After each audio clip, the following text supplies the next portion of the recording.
tous, merci d'être là. Un grand merci l'association Mapsen de me permettre cette intervention. Merci à sa présidente, Ouria La France, qui est avec nous ici en direct. Quand elle m'a proposé de faire cette intervention, elle m'a dit Jean-Yves, tu présentes ton site, tu nous présentes les activités que tu partages.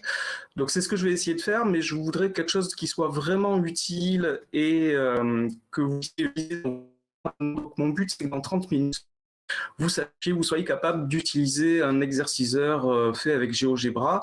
Et notamment, on ne va pas regarder que sur mon site, on va aller sur le site de la commission Inter-IREMTIS avec laquelle je travaille depuis l'été dernier. Et on va voir qu'il y a de jolies choses à utiliser et c'est assez facile à utiliser. Voilà, donc là, on est sur... je vais mettre ma petite présentation. Je vous propose comme présentation, c'est de commencer donc à parler des exercices. Donc on va alors en voir sur mon site, puis nous allons aller sur le site de la commission C2IT et on va travailler avec GeoGebra Classroom. Et s'il nous reste du temps, ce qui n'est pas sûr du tout, j'aimerais vous parler de quelques activités d'algorithmique que j'ai aussi partagées sur mon site, certaines récemment, et on va voir s'il nous reste un petit peu de temps, mais on va passer le temps qu'il faut sur GeoGebra pour voir comment utiliser donc GeoGebra Classroom. Alors, je reviens sur mon site que voici, donc mon classeur de maths.fr. Nous allons regarder donc la première partie de la page d'accueil du site. Donc, ce sont les pages qui s'adressent essentiellement aux élèves. Et je voudrais vous montrer ce que j'aimerais qu'il devienne une page type sur mon site. Donc, ce à quoi je travaille, ce à quoi je m'applique. Donc, le début, c'est les derniers ajouts que j'ai mis sur le site. Puis, nous avons les pages par classe, par niveau, donc des ressources pour le lycée. Il n'y en a pas énormément, il commence à y en avoir de plus en plus pour la seconde, parce que cette année j'ai des classes de seconde et que j'ai pas mal travaillé pour eux. Et puis des ressources pour le collège, 6e et cycle 4, on va y voir spécifiquement pour ces niveaux-là aussi. Alors ce que je voudrais vous montrer, donc c'est, je vous disais, une page type. Donc, on va aller sur les pages pour les élèves en classe de seconde. Donc, ce que nous avons, donc il n'y a pas beaucoup par rapport au programme de seconde, mais coordonnées de points, configuration du plan, les vecteurs, calcul avec les racines carrées, pourcentage, etc. Je vous laisserai, vous explorerez si vous le souhaitez les pages du site. On va aller voir la page sur les racines carrées. Et voilà ce que j'aimerais que soient toutes les pages du site. Donc là, j'ai une page qui est à peu près complète. Donc ça se présente avec une série de vidéos. Là, les petites vignettes que vous voyez à l'écran, ce sont des liens vers les vidéos. Donc les vidéos qui expliquent les méthodes.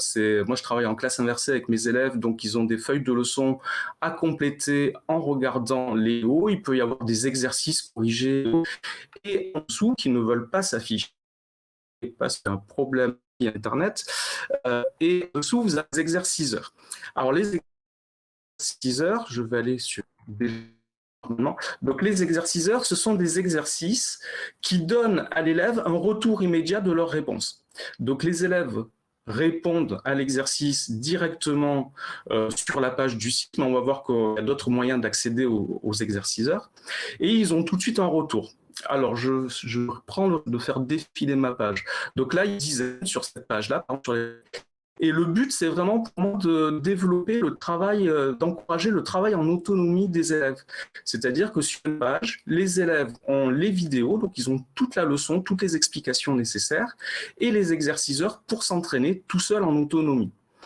Alors ici, ce sont des exerciceurs qui sont générés aléatoirement. Ça veut dire que les élèves peuvent faire autant de fois qu'ils veulent les exercices. Ils auront à chaque fois de nouvelles questions. Donc, ce n'est pas juste un exercice qu'on fait une fois et on a fini. Et moi, j'essaie de développer là des exercices qui sont sur des séries de 10 questions. Et à la fin de la série de 10 questions, il y a un score. Donc, je vais répondre aux questions rapidement. Donc, ici, il y a 5 questions sur le même exercice. Donc, je réponds rapidement et je vais faire exprès de faire une erreur. Je vais mettre 13 ici au lieu de moins 13. Et si ça peut continuer, moins 11 ici. Et 49 ici. 49, juste pour vous montrer qu'il y a un retour, donc je valide. Et une fois que je valide, il y a soit on a tout fait juste, l'écran va apparaître en vert, les réponses vont apparaître en vert et on va gagner un point, vous voyez la ligne nombre de réussite. Mais là, j'ai une erreur. Et je laisse à l'élève une seconde chance, donc on peut se corriger, je mets mon 13, je revalide, et je vais gagner un point, et je vais pouvoir passer à l'exercice suivant. Donc ça, c'est une page type. Alors, je ne vais pas m'attarder sur la page ici. Je vais basculer sur une autre page pour vous montrer la même chose pour le cycle 4. Donc ici, sur les... j'aurais dû déjà changer. Mais sur les fonctions linéaires, fonctions affines en troisième, pareil, j'ai des vidéos de leçons et nous avons pris d'exercices, il y en a une vingtaine, et je crois que je vais passer directement sur le site de la commission inter-IRM-TIS qui sera beaucoup plus efficace pour vous montrer ce que je veux vous montrer. Bon, ça ne se charge pas, c'est pas grave. Donc sur ces exerciceurs que je réalise en partie avec la inter-IRM, qui sont presque fait dans le cadre de mon travail avec la commission, mais encore, vous avez un lien vers le site de la commission. On va voir ce qu'on peut y trouver. Voilà, donc là je suis sur le site de la commission inter-IRM-TIS, la C2I. Alors vous avez plusieurs rubriques, nous on va s'intéresser à la rubrique GeoGebra. J'en profite pour vous conseiller d'aller voir les applications tablettes de Christophe Auclair qui fait un travail fantastique et magnifique. Elles sont absolument indispensables si vous avez des tablettes dans vos classes, donc allez-y. Et nous on va aller dans la rubrique GeoGebra. Donc nous sommes plusieurs à travailler. Donc le responsable de la commission est Raphaël Petit. Alors je ne vais pas citer tous les noms des collègues qui on travaille. Donc voilà la rubrique GeoGebra. Alors je vais commencer par ce qu'on ne va pas aller regarder ensemble maintenant, les tutoriels. Donc vous avez des tutoriels pour utiliser Classroom, c'est ce que je vais vous montrer maintenant. Pour créer un exerciceur, là ça demande un petit peu plus de temps certainement, pour créer un livret, les intégrations possibles des exerciceurs, donc vous avez vu, ils sont intégrés sur mon site, mais on peut les intégrer dans Moodle, sur un livret Jupyter ou dans un Geniali si vous travaillez avec ces outils-là. Et enfin, les activités. Alors, les activités clés en main, ce sont plutôt des activités que vous allez utiliser avec vos élèves, soit au vidéoprojecteur, soit pour les faire travailler sur une notion. Les exerciceurs, vous allez les trouver dans qui risque d'ailleurs de changer de nom bientôt parce qu'il n'y a pas que des livrets dedans. On va aller voir ça. Alors ici, nous avons des livrets d'exerciceurs et on va aller regarder par exemple le livret sur les calculs d'air pour que vous voyez de quoi il s'agit. Donc ici, j'ai un livret qui est formé de plusieurs chapitres. Donc vous voyez, donc on est sur le calcul d'air. J'ai un chapitre sur l'aire du parallélogramme, sur l'aire du losange, du trapèze, du triangle, du disque et un chapitre sur les conversions. Et dans chacun de ces chapitres, j'ai des exerciceurs. Alors si je vais voir par exemple sur l'aire du parallélogramme, il y a 6 exerciceurs. Alors je ne vais pas vous les montrer tous maintenant parce que d'abord la connexion n'est pas très bonne et ça serait un petit peu long. Mais je vous encourage vraiment à aller les tester, les exerciceurs que nous développons. Parce que vous pouvez être surpris parfois par ce que vous trouverez. Et par exemple, pourquoi 6 exerciceurs sur l'aire du parallélogramme? Il y a plusieurs façons d'aborder ça. Donc, n'hésitez pas à les essayer. Alors moi, je vais vous montrer comment utiliser un livret comme ça dans Classroom. Alors vous voyez déjà, moi j'ai en haut à droite, là j'ai un bouton créer une classe. Donc, si je crée une classe ici avec ce livret, je vais récupérer le livret en entier. Or moi, par exemple, pas plus tard que la semaine dernière, j'ai créé un livret pour une élève de 6e qui avait besoin d'un petit peu d'aide sur calcul d'air triangle. Donc je suis allé dans ce livret et ce que je vais faire, c'est que je vais m'approprier le livret pour pouvoir supprimer ce qui ne m'intéresse pas. Alors pour cela, pour faire ce que je vais faire maintenant, vous avez besoin d'avoir un compte GeoGebra. Donc vous connectez avec votre compte GeoGebra. Là, je suis compte GeoGebra de la commission, de la C2I. Et si je clique sur les 3 petits points qui sont ici en haut à droite, je vais pouvoir copier le livret. Alors copier le livret, ça veut dire que j'en fais une copie qui va être dans mon compte personnel GeoGebra. Donc c'est pour ça que j'ai besoin d'avoir un compte GeoGebra. Pour créer une classroom, on a aussi besoin d'un compte GeoGebra. Alors, il va me demander de lui donner un nom, donc le titre calcul d'air, donc je peux le nom, voilà, calcul d'air pour GEM. Et quand je sauvegarde, je vais avoir le livret en mode édition. Donc, je suis maintenant en mode édition sur le livret, ce qui signifie que je vais pouvoir, par exemple, supprimer tout l'espace. Donc, je vais, par exemple, supprimer le chapitre sur l'ère des parallélogrammes. Je vais supprimer le chapitre sur l'ère des losanges. Donc, quand je me mets sur la ligne, là, il y a deux petits boutons, le petit crayon pour éditer, si je veux rajouter plutôt des exercices. Donc, je vais supprimer la petite corbeille pour supprimer. Je supprime l'ère des losanges. Je vais supprimer l'ère des trapèzes. Donc, ère du triangle, c'est ce qui m'intéresse. R du disque, je vais supprimer. Et puis les conversions, je vais les garder, puisque ça peut être intéressant de proposer aux élèves de faire quelques conversions quand on travaille sur les aires. Donc là, j'ai 4 exerciceurs et je veux donner ces 4 exercices à mes élèves. Et je vais, donc maintenant que le livret a priori me convient, je vais cliquer sur « Voir le livret » ici. Donc voilà, c'est mon livret. Et maintenant, je peux cliquer sur « Classe ». Donc, on me demande de lui donner un nom, voilà. Je crée la classe et j'ai fini. J'ai créé une classe pour mes élèves et on me donne des liens que je vais pouvoir donner aux élèves. Donc, j'ai deux choses. J'ai ici le site GeoGebra /classroom/ le code qui correspond à ma classe. Donc, je peux copier le lien et le donner à mes élèves, alors soit en l'envoyant par email, en le mettant sur Pronote, enfin, peu importe le moyen de communication. Soit je demande aux élèves d'aller sur GeoGebra Classroom et de rentrer ce code. Quand on se met sur le site GeoGebra Classroom, on me donne le code, c'est ce code à 8 caractères et je vais pouvoir lancer les élèves là-dessus. Il n'y a pas besoin d'avoir un compte GeoGebra, hein. Les élèves n'ont pas besoin d'avoir un compte, ils ont juste à cliquer sur le lien et vous saisissez le code, donc U3RCATC, et moi je vais voir en direct à l'action. Donc je vois que Vincent est déjà à l'action. Merci Vincent. Et là, je peux voir son travail en direct. Donc je peux voir combien d'élèves sont connectés simultanément. Donc là, il n'y a que Vincent pour le moment qui est connecté. J'espère que d'autres vont le rejoindre.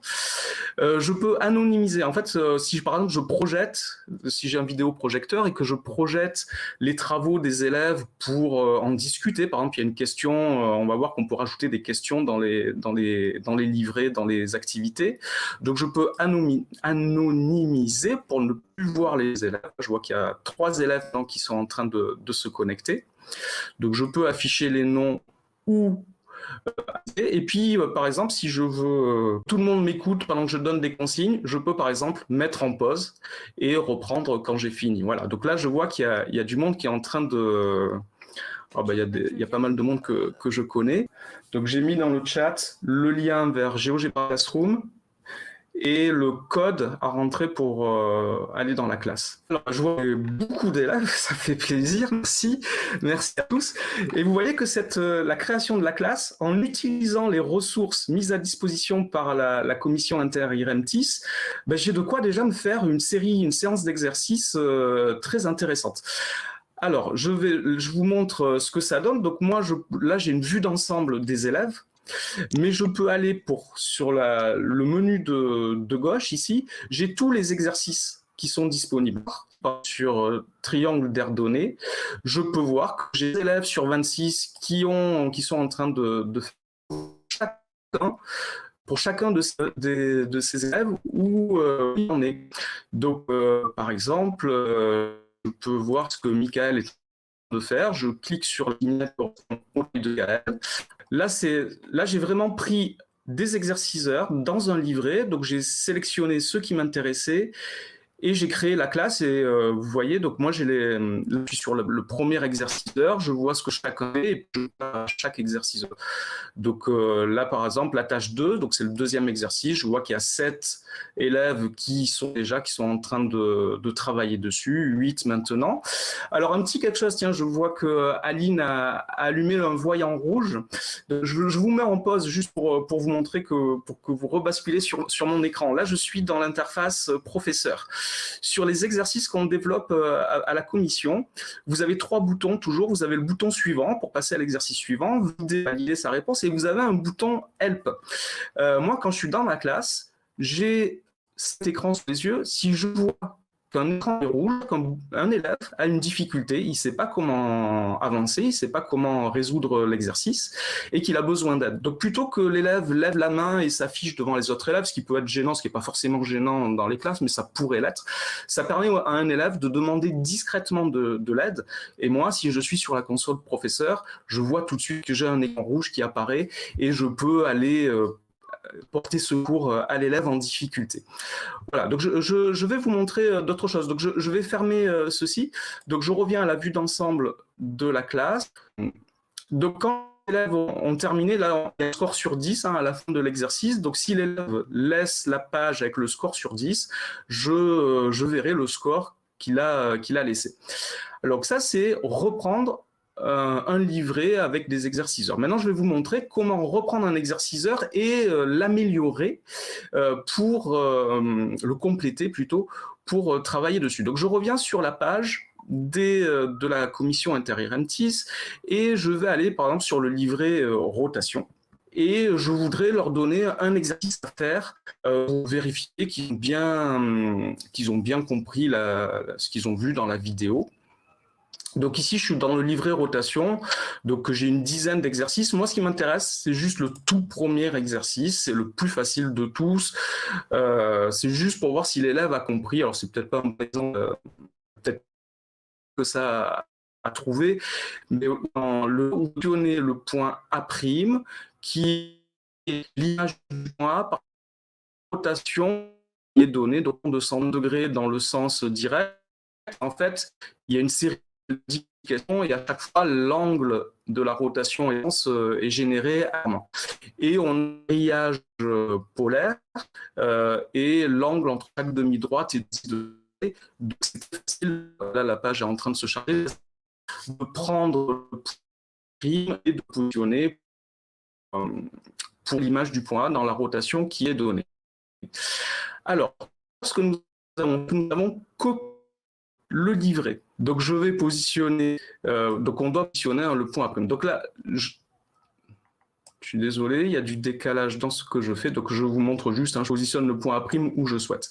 Donc, tout à l'heure, en cliquant sur les 3 petits points, j'avais copié le livret, et si je suis sur une activité, je peux copier juste l'activité. Donc, c'est ce que je vais faire maintenant. Je copie juste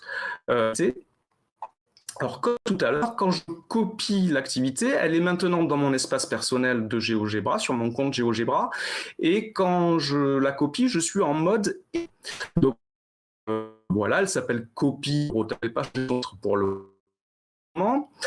Je vais l'appliquer pour charger, mais j'ai un bouton « Ajouter un élément ». Donc, et je veux ajouter du texte. Je vais le faire tout à l'heure pour ajouter une consigne. Je peux rajouter un autre exerciceur GeoGebra qui me plaît bien et que je veux mettre sur la même page. Je peux rajouter Notes, l'application Notes qui permet de prendre des notes. Par exemple, si on est sur un écran tactile, ça peut être pratique pour faire un croquis à main levée, par exemple, sur un exercice de géométrie. Je peux ajouter une vidéo, une image, un fichier PDF ou un lien vers un site. C'est un petit peu long à charger. Je vais commencer par insérer une vidéo. Donc, puisque je travaille en classe inversée, je vais rajouter le lien vers une vidéo. Alors, je vois une question intéressante. Quand on donne un livret à travailler en autonomie à des élèves, peut-on avoir le retour sur ce qu'ils ont fait? Alors oui, si vous avez créé une classe. Si vous êtes sur mon site, monclasseurdemaths.fr, non, les élèves vont travailler, vous n'aurez aucun suivi. Si vous leur donnez le lien vers le livret de la commission Inter-IREMTIS, non plus, il n'y aura pas de suivi. Par contre, si vous avez créé une classe, là, vous avez la console professeur que j'ai montré tout à l'heure. Alors voilà, donc là maintenant, je peux insérer le lien de la vidéo, donc je clique sur vidéo, là j'ai une page qui est avec la vidéo que je rajoute, je peux la déplacer, je vais la mettre, la vidéo, en haut, et je peux rajouter une consigne. Donc consigne, ça va être regarde la vidéo, réponds à la question, parce que je vais rajouter une question aussi, et essaye d'avoir un 10 sur 10 à l'exerciceur. Donc voilà ma consigne. Donc pareil, je valide, ok, et je vais la faire monter au début de ma page. Voilà, donc là, on est vraiment, l'interface est vraiment très, très simple à utiliser. Vous voyez, ça se fait en quelques minutes, et encore, ça marche pas très bien là, mais ça se fait vraiment très facilement. Je vais ajouter maintenant, donc ici, quand j'ajoute une question, il y a deux types de questions. Par exemple, je fais une démonstration, je pose une question, donc une question ouverte, et je verrai s'afficher chacune des questions dans Classroom. Soit un Q, alors c'est ce que je vais faire ici, donc je pose ma question, donc la question à quoi correspond le sens de rotation que l'on appelle le sens direct, donc je colle ma question ici, voilà. Et je vais mettre ma première réponse possible qui va être le sens horaire. Et je vais ajouter une autre réponse de sens anti-horaire. Voici. Et là, j'ai mon activité qui est prête. Alors, je vais déplacer la question. Et donc, quand on crée un QCM, il faut GeoGebra quelle est la bonne réponse. Donc ici, je vais cocher la réponse. Je crée. Et je vais déplacer la question quand je pourrai le faire. Je peux la déplacer, vous avez compris le principe, hein, je pense, je peux la déplacer où je veux dans mon exercice, dans ma page, voilà, je peux la prendre et la mettre ici. Donc la case qui est cochée ici, c'est parce que c'est la bonne réponse, hein, c'est pas ce que vont voir les élèves. Et là, j'ai l'activité, et comme donc, je suis en mode édition toujours, donc comme tout à l'heure, je sauvegarde, je ferme, je vais voir mon activité pour vérifier si elle me convient, et je vais pouvoir créer une classe. Donc, je suis revenu sur le livret de la commission. Donc là, il faut que j'aille sur mon compte GeoGebra maintenant pour voir l'activité que je viens de créer. Donc, quand vous êtes sur votre compte GeoGebra, comme ça, je vais vous montrer aussi. Donc là, mais si je vais dans ressources, je vais dans les miennes, donc le troisième onglet. Alors, il y a une question, comme il n'y a pas d'identification élève, est-ce que cela veut dire qu'on ne peut pas conserver les réponses de leurs questions? La réponse des élèves, est-ce qu'on peut les conserver s'il n'y a pas d'identification? Alors, moi, je les conserve, eux, non. C'est-à-dire qu'un élève qui arrête de faire un exercice, s'il veut reprendre plus tard, il doit se reconnecter et tout recommencer. Donc, je peux retourner sur la classe de tout à l'heure. Donc là, vous voyez, il y a les trois objets que j'ai créés. Il y a le livret tout à l'heure sur les aires du triangle, la classe ici qui correspond, et là, l'activité rotation. Si je retourne sur la classe de tout à l'heure, je vais retrouver les travaux des élèves qu'ils aient possible, c'est que l'élève continue un travail qu'il a commencé, sauf si l'élève a un compte GeoGebra, et dans ce cas-là, il peut reprendre le travail. Mais là, vous voyez, je retrouve les travaux de tous les participants qui ont été laissés tout à l'heure. D'accord. Donc là, j'avais mis en pause tout à l'heure. D'ailleurs, là, vous pouvez plus travailler. Il faudrait que je clique sur reprendre pour que vous puissiez continuer. Donc oui, on retrouve les élèves. C'est-à-dire que si on fait une séance en classe, par exemple, et puis on veut regarder de plus près, un petit peu plus tard, ce que chacun a fait, on peut retrouver le travail. Si un élève se déconnecte, par contre, on va le voir apparaître deux fois. S'il reprend l'activité, on va le voir deux fois dans notre liste d'élèves. Voilà, j'espère que j'ai répondu à la question. Voilà, bon, en tout cas, je pense que je vais peut-être pas revenir sur GeoGebra, puis il reste une 10 minutes, je crois, Est-ce qu'il y a d'autres questions sur le GeoGebra? Donc, j'ai pas montré la classe, l'activité que je viens de faire sur la rotation. Façon exactement, je peux créer, c'est très facile, hein, vous avez le bouton en haut à droite, créer une classe, et on donne le lien aux élèves exactement ce que j'ai fait pour le premier livret. Donc voilà, donc moi je voulais vraiment vous montrer ça aujourd'hui, c'est que vraiment en quelques clics, si vous avez un compte GeoGebra, vous allez sur le site de la commission Terrientis et vous avez vraiment préparé des activités vraiment pour les élèves. Alors là, je vois une question Classroom et Moodle. Alors moi, j'utilise pas Moodle, mais a priori, ce qui est possible de faire avec Moodle, c'est d'intégrer une appliquette. Après, je ne sais pas dans quelle mesure on peut récupérer le travail des élèves dans Moodle. Je n'ai jamais utilisé Moodle. Donc là, je suis désolé, je suis pas compétente du tout pour répondre à la question. Après, la plateforme GeoGebra, je trouve, se suffit à elle-même. C'est-à-dire qu'on fait tout sur la forme et ça marche plus bien. Après, c'est de donner un nouveau lien sur lequel ils doivent se connecter. Alors, je vais parler de Scratch un petit peu. Donc, j'ai publié récemment sur les réseaux sociaux, pour ceux qui me suivent, c'est pas passé inaperçu, je crois, un jeu, Note la couleur. Alors, je voulais vous montrer où trouver tout ça sur mon site. Donc, sur mon site, vous avez les premières pages donc, qui s'adressent plutôt aux élèves, et puis vous avez un espace enseignant. Voilà, j'y suis là. Alors, il y a un petit décalage, ça a mis du temps à venir.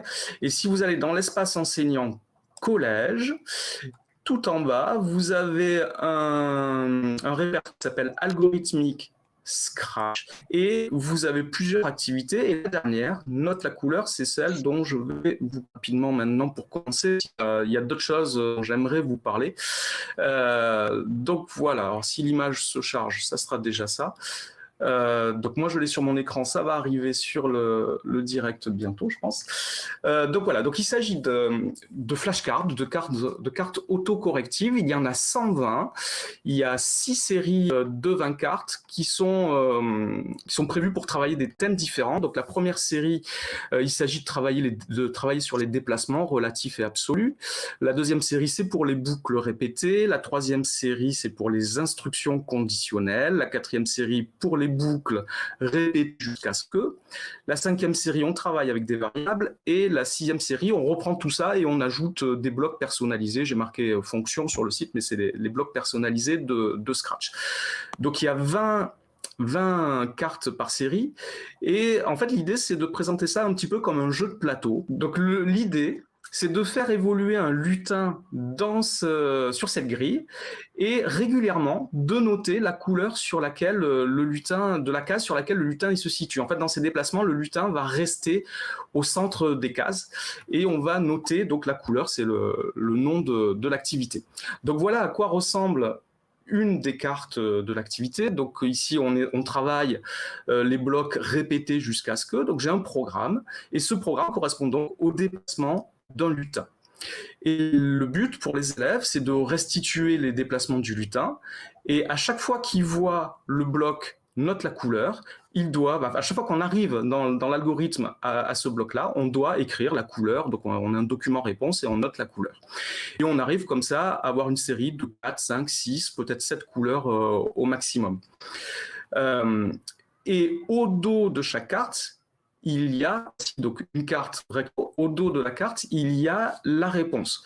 Donc ici, si on exécute ce programme sur ce plateau, on a les déplacements. Donc la ligne bleue correspond au déplacement du lutin sur le plateau.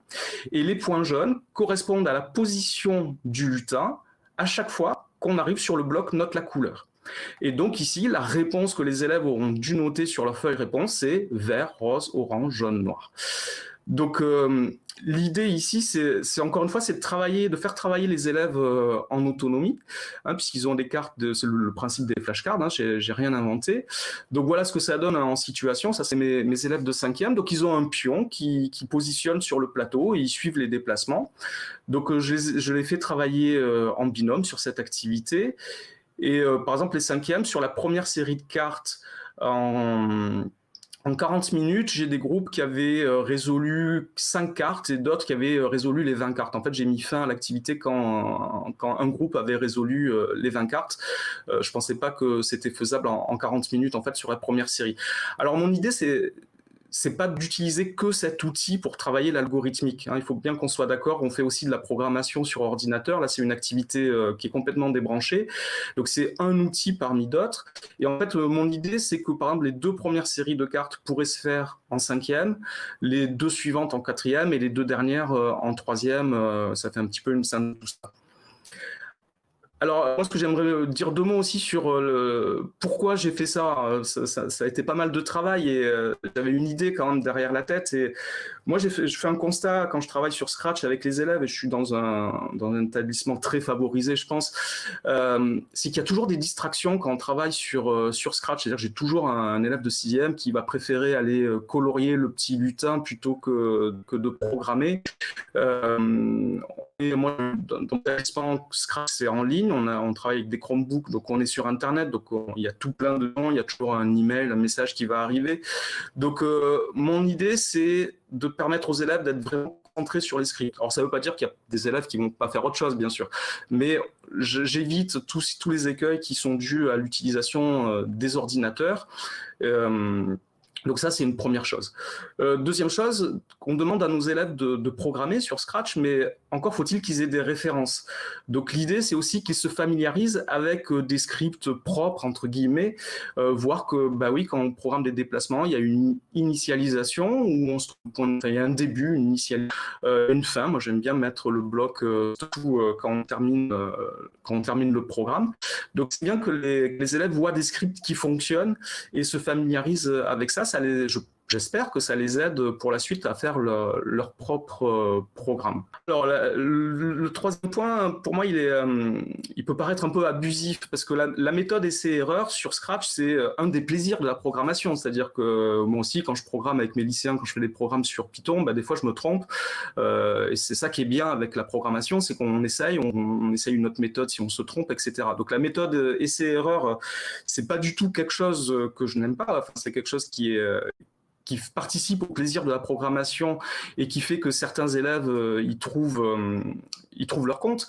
Mais par exemple, quand on fait les premières activités de construction de polygones réguliers, je fais ça avec les 6e, essayer de tracer un carré, j'ai des élèves qui vont tout essayer, qui vont faire n'importe quoi. À la fin, ça va marcher. À la fin, ils vont avoir leur carré, mais ils se rappelleront pas pourquoi ils ont obtenu, ils se rappelleront pas de leur démarche, en fait. Donc la méthode essai-erreur, elle est très bien, mais il faut éviter un petit peu les abus et travailler sur les cartes. Là, effectivement, il n'y a pas ce risque-là. Alors, le travail en autonomie, donc c'est quelque chose que j'essaye de développer dans ma classe le plus possible. En fait, mon but, c'est de pouvoir passer beaucoup de temps avec les élèves qui ont besoin de moi. Là, il y a des élèves, 40 minutes, il y a un groupe qui fait les 20 cartes. En 40 minutes, ce groupe-là, il n'a pas eu besoin du tout de moi, il n'a pas eu besoin d'attendre une correction. Il a avancé à son rythme, et il y en a d'autres qui ont fait plus d'une dizaine de cartes aussi, et c'est très bien, ils n'ont pas eu besoin de moi. Il y a eu des échanges entre les groupes. Ah oui, toi, tu as fait la carte 7, est-ce que tu as trouvé machin. Bon, donc là, on a vraiment un travail en autonomie et une entraide entre les groupes. Et le travail en groupe, justement, ça fait partie des choses qui sont pas faciles avec Scratch, je trouve, quand on est sur ordinateur. Alors moi, avec des Chromebooks, c'est pas du tout facile de faire travailler les élèves à 2 sur un ordinateur parce qu'ils veulent tous tenir la souris et il y en a toujours un qui monopolise un petit peu la souris et le clavier. Donc ça, c'est les raisons pour lesquelles j'ai voulu développer ce jeu. Alors il y avait... j'avais créé un autre jeu de cartes avant, le voici. Donc, je ne vais pas retourner sur le site parce que si je vais devoir y retourner peut-être, mais les chargements sont un petit peu longs. C'est le même principe en là. Ici, le but, c'est de dessiner les déplacements du lutin. Donc, juste de retrouver certaines positions, on dessine le déplacement de lutin. Donc, c'est aussi une activité débranchée, exactement sur le même principe, et elle est un peu numérique. Un autre jeu de cartes que j'ai appelé les challenges dessins, où je donne sur la carte le dessin à réaliser et des blocs que les élèves vont devoir utiliser. Je ne donne pas tout, je donne juste quelques blocs que les élèves vont devoir utiliser pour réaliser le dessin. Alors, je vais tenter d'aller sur le site. Je ne sais pas si c'est une bonne idée, mais je vais essayer d'y aller. Juste pour vous montrer, en fait, j'ai créé un studio Scratch dans lequel il y a les fichiers. Et sur les scènes, donc c'est ici, Challenge Dessin sur Scratch. Donc tout est à télécharger, hein, toutes les cartes, tous les plateaux, tout ce que je vous montre là, c'est tout prêt à télécharger et à imprimer. Donc vous avez tout ce qu'il faut pour travailler. Donc là, vous avez pareil les cartes à télécharger.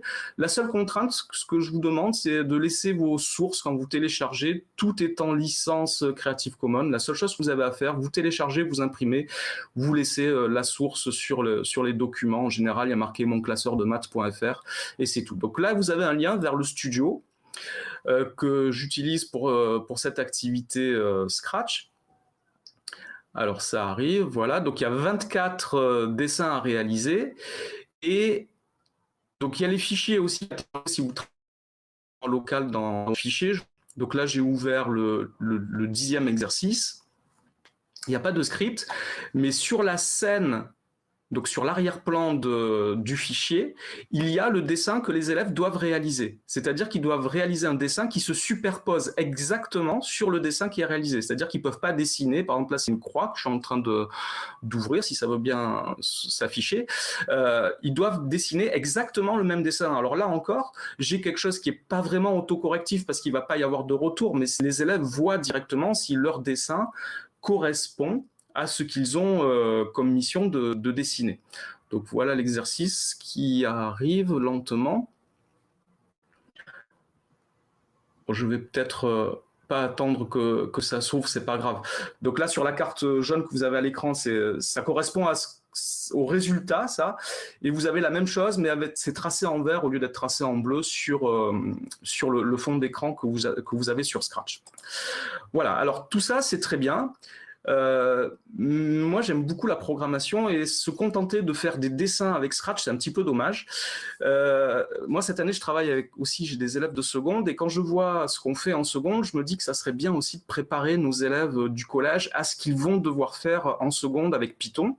Alors il y a non seulement la difficulté de changer de programme, mais il y a aussi qu'on leur demande des choses qui sont quand même plus compliquées, on va pas juste faire des dessins. Donc j'ai créé une série aussi d'activités que j'utilise pour les élèves de tout le cycle 4, hein, je les utilisais en 5e et en 3e, où alors j'ai marqué de l'algorithmique en vrai, j'essaye de faire des activités un petit peu plus intéressantes au niveau programmation.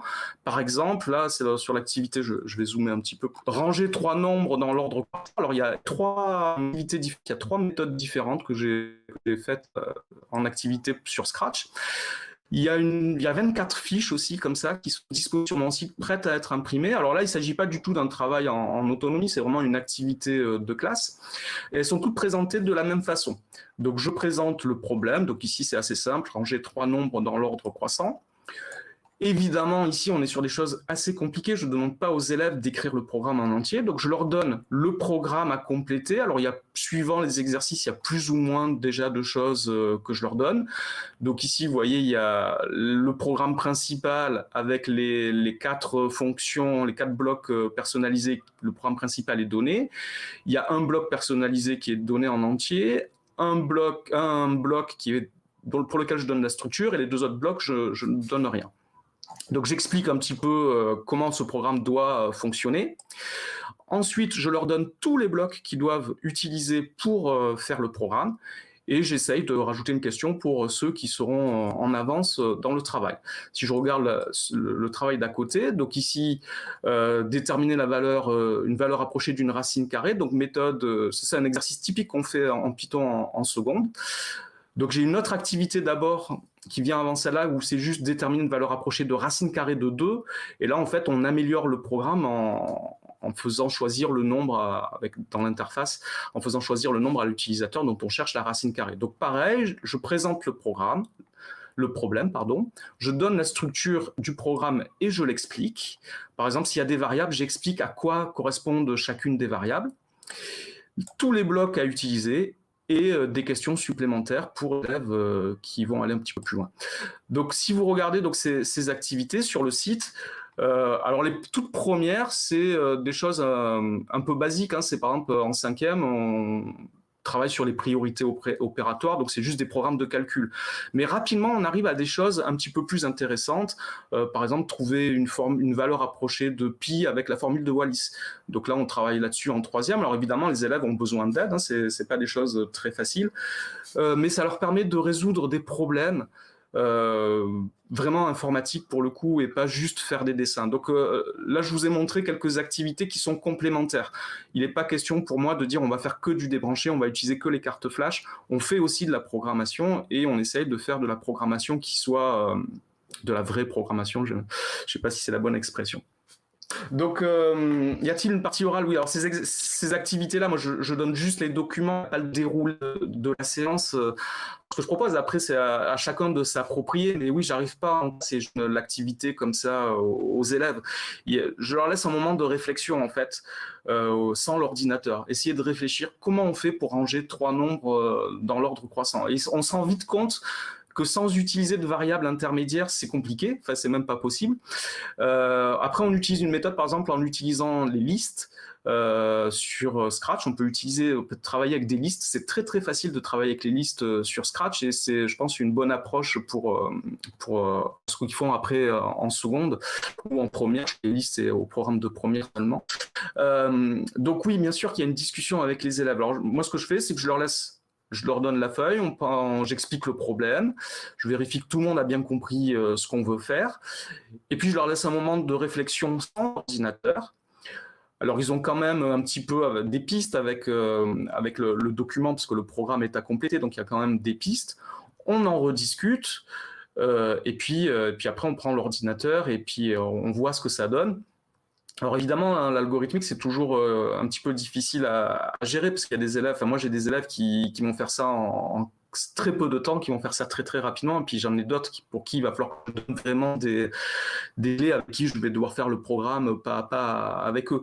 Donc voilà, et après en général je fais une correction au projecteur, enfin je projette la correction, je la fais petit à petit avec eux en leur expliquant. Je vois pas d'autres questions. Bon, je pense qu'on est bon alors. C'était super top, Jean-Yves. Je crois qu'il y a 98 personnes connectées en ce moment, bon, ça fait pas mal. Tout à fait. Bon, merci, vraiment merci d'avoir joué le jeu, Jean-Yves, de présenter GeoGebra, l'IREM. Non, mais écoute, c'est mon honneur. Enfin, moi, quand tu m'as proposé, j'y croyais pas.